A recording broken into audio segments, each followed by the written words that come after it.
అందరికీ నమస్తే. నేను మీ Tirupati. Welcome to TR TV. Telangana మాజీ ముఖ్యమంత్రి బీఆర్ఎస్ పార్టీ అధినేత కల్వకుంట్ల చంద్రశేఖరరావు గారి బిడ్డ ఎమ్మెల్సీ కల్వకుంట్ల కవితక్క కొత్త పార్టీతో ముందుకు రాబోతా ఉందట. ఆ కొత్త పార్టీ పేరు కూడా వినబడతా ఉంది, టీబీఆర్ఎస్ అని చెప్పి. తెలంగాణ బహుజన రాష్ట్ర సమితి అనేటటువంటి ఒక పార్టీ తెర ముందుకు వస్తూ ఉంది. మొత్తానికి ఎమ్మెల్సీ కవిత బీఆర్ఎస్ పార్టీకి రాజీనామా చెప్పబోతా ఉంది, బీఆర్ఎస్ పార్టీ నుండి ఎగ్జిట్ కాబోతా ఉందనేది ప్రధానంగా వినబడుతున్నటువంటి అంశం. నిన్న మీరు కవితక్క శంషాబాద్ ఎయిర్పోర్ట్లో పెట్టినటువంటి ప్రెస్ మీట్లో కవితకు సంబంధించినటువంటి ఓన్లీ ఆమె ఫ్లెక్సీలు, ఆమె ఫ్లకార్లే తప్ప ఒక్కటి కూడా మీరు కేసీఆర్కి సంబంధించినటువంటి ఫోటోలో, బీఆర్ఎస్ పార్టీకి సంబంధించినటువంటి జెండాలో ఎక్కడ కూడా మీరు చూడలే. చాలా తక్కువ చూసి ఉంటారు.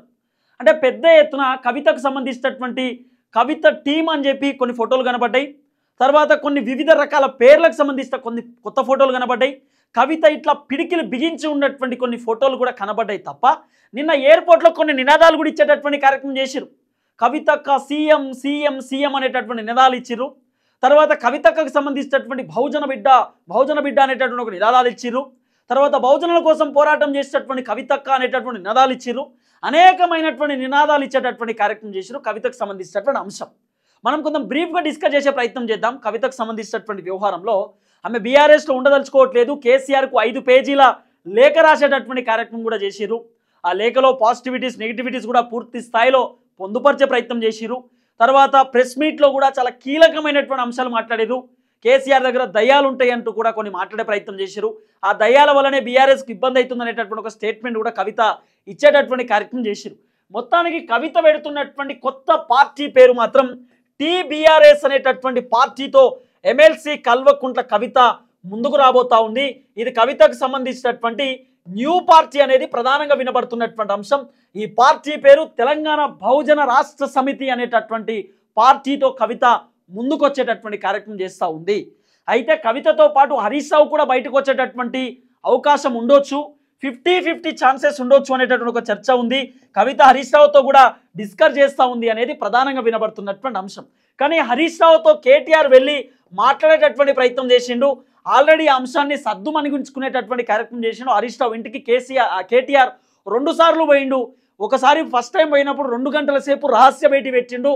రెండవసారి కొంతమంది వేరే వాళ్ళకి సమస్య ఉందంటే హరీష్ వాళ్ళ ఇంటికే రండి, అక్కడే మాట్లాడుకుందాం అంటూ సో హరీష్ రావు ఇంటికి 2 సార్లు కేటీఆర్ పోయేటటువంటి కార్యక్రమం చేసిండు. మొత్తానికి హరీష్ రావుతో కేటీఆర్ డిస్కస్ చేసిండు అనేది ప్రధానంగా వినబడినటువంటి అంశం. అంటే బావా ఇక నువ్వే ఉండాలి, ఇక మన ఎడ్ల బండి నడవాలంటే 2 జోడెడ్లే ఉండాలి, అటో ఎడ్డు ఇటో ఎడ్డు, ఇటు ఎద్దు నేను ఇటు ఎద్దు నువ్వు, మన బండి నడవాలని చెప్పి హరీష్ రావుతో చెప్పినట్టున్నాడు. హరీష్ రావు కూడా మొన్న ప్రెస్ మీట్ పెట్టి చెప్పిండు కదా, కేటీఆర్కు రాష్ట్ర పగ్గాలు ఇచ్చినా ఓకే, నేను కేసీఆర్ ఎట్లా చెప్తే అట్లా పనిచేస్తా, నాకేం ఇబ్బంది లేదంటూ కూడా మాట్లాడే ప్రయత్నం చేసిండు హరీష్ రావు.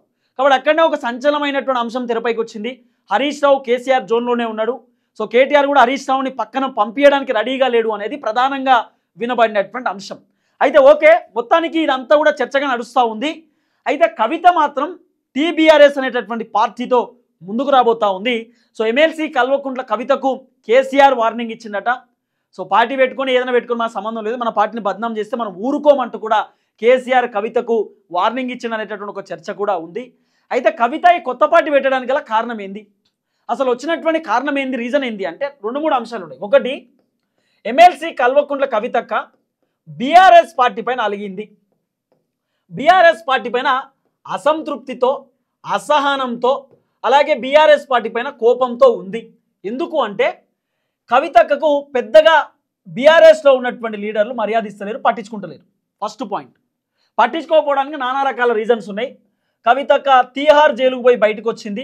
తీహార్ జైల్లో కవిత ఉన్నప్పుడు కేసీఆర్ కవితను పెద్దగా పట్టించుకోలేదు, దేకలేదు, ఆమె దగ్గరికి పోలేదు, ఆమెతో మాట్లాడలేదు. ఆ కోపం కూడా కవితక్కకు ఉండొచ్చు. అయితే కేసీఆర్ రాలేదు అనేటటువంటి కోపం. కేసీఆర్ ఏమనుకోవచ్చు, అరే నా బిడ్డ కవిత బీఆర్ఎస్లో కీలక పాత్ర పోషించింది, 2 దఫాలుగా ముఖ్యమంత్రి ఉన్న ఈ రాష్ట్రానికి, ఈ రాష్ట్రం రావడానికి కారణమే నేను, అలాంటి నా బిడ్డ సారాదందాల జైలుకు పోయిందంటే చాలా మంది తిట్టుకుంటారు కదా, ఇప్పటికీ తిడతారు కేసీఆర్ను. నీ బిడ్డనే సారాదందా పోయి జైలుకు పోయి వచ్చినటువంటి వ్యక్తి నువ్వేందా మాట్లాడేది అంటారు కేసీఆర్ను సాధారణంగా. కాబట్టి ఈ తిట్లు నేను ఎందుకు పడాలి, వీళ్ళు చేసేటటువంటి తప్పుల వల్ల నా పరువు పోతా ఉంది అని చెప్పి నేను బోను అని చెప్పి కేసీఆర్ కావాలనే పోలేదేమో. లేకపోతే కేసీఆర్ తీఆర్ జైలుకు పోతే నీ బిడ్డ తప్పు చేసి నువ్వు సవరించుకోవడానికి పోయినవా, సమర్థించుకోవడానికి పోయినవా, ఎందుకు పోయినావు అని చెప్పి కేసీఆర్ అంటారేమో అని చెప్పి కేసీఆర్ తీఆర్ జైలుకు పోలే. ఆయన పెద్దగా మాట్లాడినటువంటి దాఖలాలు కూడా మనం చూసినాం. తర్వాత కవిత జైలు నుండి బయటకు వచ్చినాక నేరుగా కేసీఆర్ వాళ్ళ ఇంటికి పోయిర్రు, అంటే ఫామ్ హౌస్ పోయిర్రు. సో కేసీఆర్తో హగ్ చేసుకుంది. తర్వాత కేసీఆర్ కాళ్ళు మొక్కింది. సో కేసీఆర్ ఒకటే ఒక నిమిషం మాట్లాడి వెళ్ళిపో అని చెప్పి లోపలికి పంపించేసింది. తర్వాత నెల రోజుల పాటు ఎర్రబల్లి ఫామ్ హౌస్లోనే కవిత ఉందనే చర్చ ఉంది. మరి వాళ్ళ పేరెంట్స్తో జైల్లో ఉన్నటువంటి ప్రతి అంశం షేర్ చేసుకుందో ఏమో. మొత్తానికి కేసీఆర్ కవితని చూడడానికి రాలేదు. ఆ అసంతృప్తితో కవిత స్టార్టింగ్ నుండే ఉంది అనేది ఒక చర్చ. తర్వాత కవిత ఆమె 3 నెలల దాకా యాక్టివ్ పాలిటిక్స్ లేదు. తర్వాత ఆమె 3 months తర్వాత యాక్టివ్ పాలిటిక్స్లోకి వచ్చింది. కానీ కవిత బయటికి రాగానే ఒక కొత్త నినాదాన్ని తెరలేపేటటువంటి కార్యక్రమం చేసింది. ఫస్ట్ తీన్మార్ మల్లన్న ఒక నినాదాన్ని తెరపైకి తీసుకొచ్చిండు. తీన్మార్ మల్లన్న ఏ నినాదాన్ని తెచ్చిండు? బీసీ నినాదాన్ని తెరపైకి తీసుకొచ్చిండు. బీసీల కోసం పోరాటం, మా బీసీలకు రాజ్యాధికారం రావాలి. బీసీ అంటే బ్యాక్వర్డ్ క్యాస్ట్ కాదు, బీసీ అంటే అద్భుతమైనటువంటి క్యాస్ట్ అనేటటువంటి ఒక అంశాన్ని తీన్మార్ మల్లన్న తెర ముందుకు తీసుకొచ్చేటటువంటి కార్యక్రమం చేసిండు. అయితే తీన్మార్ మల్లన్న బాటలోనే ఎమ్మెల్సీ కల్వకుంట్ల కవితక నడిచేటటువంటి కార్యక్రమం చేసింది. ఫస్ట్ స్టార్ట్ చేసింది తీన్మార్ మల్లన్నే. బీసీ నినాదాన్ని ఎత్తుకున్నది తీన్మార్ మల్లన్న. తర్వాత ఎమ్మెల్సీ కల్వకుంట్ల కవితక కూడా బహుజనవాదాన్ని ఎత్తుకునే ప్రయత్నం చేసింది. బీసీ నినాదాన్ని ఎత్తుకుంది. ఇక బీసీ నినాదం ఎత్తుకొని బీసీల కోసం పోరాటం, బీసీల కోసం నేను మాట్లాడతా, బీసీ రిజర్వేషన్ కోసం నేను మాట్లాడతా అని చెప్పి కవితక బీసీ నినాదాన్ని తెరపైకి తీసుకొచ్చే ప్రయత్నం చేసింది. అసలు కవితకకు బీసీల గురించి మాట్లాడేటటువంటి అర్హత ఉందా? ఫస్ట్ మనం పాయింట్ మాట్లాడుకోవాలి. ఎమ్మెల్సీ కల్వకుంట్ల కవితక ఆ రోజు బీసీ బిడ్డలను ఎంతగానో ఇబ్బంది పెట్టింది. ఎమ్మెల్సీ కవితక ఆమె అధికారంలో ఉన్నప్పుడు దాసరి సీనన్న అని చెప్పి కాలోజీ టీవీ నడిపిస్తాడు అన్న. కాలోజీ టీవీ సీఈఓ ఆయనే. దాసరి సీనన్న ఒక బహుజన బిడ్డ, బీసీ బిడ్డ. దాసరి సీనన్నను పోలీసులు అరెస్ట్ చేసి పోలీస్ స్టేషన్ తీసుకుపోయి ఎమ్మెల్సీ కవితకు వీడియో కాల్ చేసి దాసరి సీనన్నను బట్టలిపి కొట్టిర్రు. మరొక బీసీ బిడ్డను ఇబ్బంది పెడుతున్నా అని చెప్పి కవితకు అప్పుడు తెలియదా? ఇప్పుడు బీసీల కోసం పోరాటం, తెలంగాణ బహుజన రాష్ట్ర సమితి అని ఒక పార్టీ పెడుతున్నప్పుడు ఆ రోజు ఒక బీసీ బిడ్డను తీసుకుపోయి పోలీస్ స్టేషన్లో కూర్చోబెట్టి కొట్టించిన, తీన్మార్ మల్లన్న కూడా బీసీ బిడ్డే కదా, ఆయన తీసుకుపోయి ఇబ్బంది పెట్టిన, చాలామంది బీసీ బిడ్డలను ఇబ్బంది పెట్టినా అని చెప్పి కవితకు తెలియదా? ఆ రోజు బీసీలను ఇబ్బంది పెడుతున్నప్పుడు తెలియదా? బీసీలను అవలేనగా మాట్లాడుతున్నప్పుడు తెలియదా? మరి ఇప్పుడు బీసీల కోసం పోరాటం చేసేటటువంటి ఏంది ఇప్పుడు పరిస్థితి? మళ్ళీ నిన్న ఎయిర్పోర్ట్లో మా బహుజన బిడ్డ అంటారు. ఎమ్మెల్సీ కవితక్క రావు వెల్మ సామాజిక వర్గానికి సంబంధించినటువంటి వ్యక్తి. కవితక్క బీసీల కోసం పోరాటం చేసే పోరాట యోధురాలట. ఇప్పుడు ఆమె బీసీల కోసం పోరాటం, ఏం పోరాటం? బీసీల కోసం ఏం చేసింది అక్క? ఏం పోరాటం చేసింది? మహిళా రిజర్వేషన్ బిల్లు కోసం పోరాటం చేసింది. మహిళలకు రిజర్వేషన్ కావాలని చెప్పి పోరాటం చేసింది. మహిళా రిజర్వేషన్ కోసం పోరాటం చేయడానికి కారణం ఏంది? ఢిల్లీ లిక్కర్ స్కామ్ అరెస్ట్ కాకముందు, అంటే లిక్కర్ స్కామ్లో 10 రోజులు అయితే అరెస్ట్ అవుతా అని తెలిసినప్పుడు కవితక్క ఢిల్లీ జంతర్ మంతర్లో కూర్చున్నది సానుభూతి కోసం. నన్ను తీసుకుపోయి జైల్లో పెట్టిన తర్వాత అరే నేను మహిళల కోసం పోరాటం చేసినందుకే నన్ను తీసుకొచ్చి జైల్లో పెట్టినని చెప్పి ప్రజలు అనుకోవాలి.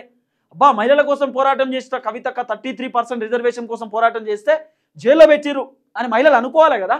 ఆ సానుభూతి కోసం కవితక్క ఆ రిజర్వేషన్ బిల్లు కోసం 15 రోజుల ముందు, అరెస్ట్ కంటే 15 రోజుల ముందు ఢిల్లీకి పోయింది పార్లమెంట్ ఎన్నికల టైంలో. ఎవరి కోసం అక్క మీరు పోరాటం చేసింది? ఇప్పుడు కేసీఆర్ మీరు చాలా సైలెన్స్గా ఉన్నప్పుడు, మీరు నిజామాబాద్లో పోటీ చేసి ఓడిపోయారు, ఎంపీగా ఓడిపోయారు, ఎమ్మెల్యేగా ఓడిపోయినప్పుడు మీరు ఎక్కడ ఏడుస్తారో, ఎక్కడ కన్నీళ్ళు పెట్టుకుంటారో, ఎక్కడ బాధపడతారేమో అని చెప్పి కేసీఆర్ మీకు నామినేటెడ్ ఎమ్మెల్సీ పదవి ఇచ్చిండు. ఆ నామినేటెడ్ ఎమ్మెల్సీ పదవి ఇచ్చిండు కాబట్టి మీరు ఎమ్మెల్సీగా ఉన్నారు ఇన్ని రోజులు. నా బిడ్డ ఇబ్బంది పడుతుంది, వలవల ఏడుస్తుంది అని చెప్పి నామినేటెడ్ ఎమ్మెల్సీ ఇచ్చారు. ఇప్పుడు కేసీఆర్ నామినేటెడ్ ఇచ్చినటువంటి వ్యక్తి ఇప్పుడు కేసీఆర్ పైన తిరుగుబాటు చేస్తుంది. నాకొద్దు, నేను కొత్త పార్టీ పెట్టుకుంటా. ఆ కొత్త పార్టీతో ఇప్పుడు ముందు పోయేటటువంటి ప్రయత్నం చేస్తున్నది. ఇష్టానుసారంగా మాట్లాడడం. మీకు పార్టీ ఇష్టం లేదు, రాజీనామా చేయాలా, బయటికి రావాలా, కొత్త పార్టీ పెట్టుకోవాలా. ఇప్పుడు పుంజుకుంటున్న బీఆర్ఎస్ పార్టీని మళ్ళీ ఎందుకు ఇబ్బంది పెట్టడం? ఇప్పుడు ఏంది? కవిత వెనకాల ఎవరున్నారు అనేటటువంటి ఒక క్వశ్చన్ మార్క్ తెరపైకి వస్తున్నది. కవిత వెనకాల ఎవరున్నారు, ఎవరు నడిపిస్తున్నారు, ఏం జరుగుతున్నది అనేటటువంటి ఒక క్వశ్చన్ మార్క్ తెరపైకి వస్తున్నది. సరే, ఇవన్నీ కూడా మనం బ్రీఫ్గా నెక్స్ట్ వీడియోలో డిస్కస్ చేసుకునే ప్రయత్నం చేద్దాం, కవిత వెనకాల ఎవరున్నారు అనేది. కానీ ఒక పెద్ద చర్చ అవుతుంది. ఎమ్మెల్సీ కవిత తీన్మార్ మల్లన్న గారితో కలిసి కొత్త పార్టీ పెట్టబోతున్నారు. మల్లన్న గారు కూడా కవితతో కొలాబ్ అయిండు.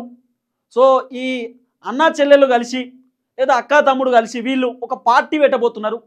ఆ పార్టీ పేరు తెలంగాణ బహుజన తెలంగాణ బహుజన పార్టీకి సంబంధించినటువంటి పేరు టీబీఆర్ఎస్ అని చెప్పి తెలంగాణ బహుజన రాష్ట్ర సమితి అనేటటువంటి పార్టీతో ముందుకు పోబోతా ఉన్నారట. ఆ పార్టీ రిజిస్ట్రేషన్ కూడా అయిపోయింది అనేటటువంటి ఒక చర్చ ఉన్నది. సో ఆ పార్టీతో ముందుకు పోబోతా ఉందట. మరి ఆ పార్టీలో ఎట్లా ఉంటుందో చూడాలా, మరి ఆ పార్టీ నడిపిస్తుందా లేదా. వైఎస్ షర్మిల గారు గతంలో అనేక పార్టీలు పెట్టిరు. ఆ పార్టీ పెట్టి కాంగ్రెస్తో పొత్తు పెట్టుకున్నది, ఆమెనే నడపలేకపోయింది. ఆమె కూడా జగన్మోహన్ రెడ్డితో పంచాయతీ పెట్టుకుని బయటకు వచ్చింది. మరి చూడాలా, మరి కవిత గారు కూడా మళ్ళీ ఆ పార్టీని ముందుకు తీసుకుపోతారా, ఏం జరుగుతుందో చూడాలి. కానీ కొత్త పార్టీతో మాత్రం ముందు పోయే ప్రయత్నం చేస్తూ ఉంది. చూద్దాం ఏం జరగబోతుందో.